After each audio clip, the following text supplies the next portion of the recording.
ایک تھا پرانا ٹوٹا پھوٹا غریبوں کا شہر جس پر تھا لٹیروں کا راج۔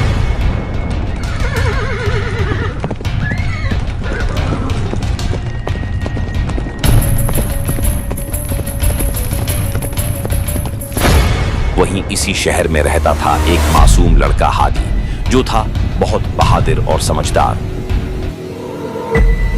وہ بننا چاہتا تھا بہت طاقتور، اپنے لیے نہیں بلکہ غریب اور مظلوموں کے لیے۔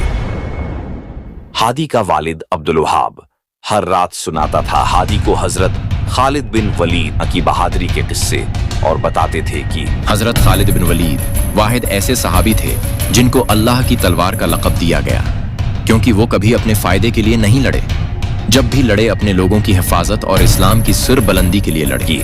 حضرت خالد کے بارے میں اسی سوچ کو ذہن میں رکھ کر ہادی نے کہا، بابا ہمیں ڈاکوؤں سے خود لڑنا چاہیے، آپ ہی تو ہمیں بہادری کا سبق دیتے ہیں۔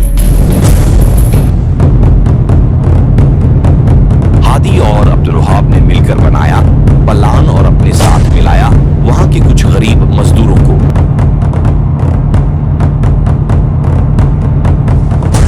سارا دن لگا کر تمام مزدوروں نے شہر کے واحد راستہ پر بنا دیا ایک بہت بڑا گڑھا، اور رات کا انتظار کرنے لگے۔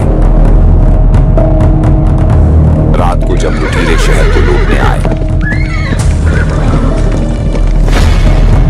تو اندھیرے میں سارے لٹیرے گڑھے میں گئے۔ سب مزدوروں نے مل کر جلدی سے گڑھا بند کر دیا اور چھڑا لی جان ہمیشہ کے لیے ان لٹیروں سے۔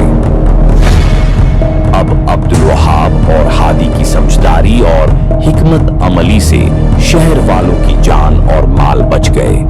اب شہر والے سب بہادر ہیں، اپنے حق کے لیے لڑ سکتے ہیں، اپنی جان کی پرواہ نہ کرتے ہوئے بھی اپنوں کی حفاظت کرنا سیکھ گئے ہیں۔ یہ تھی امن کی داستان۔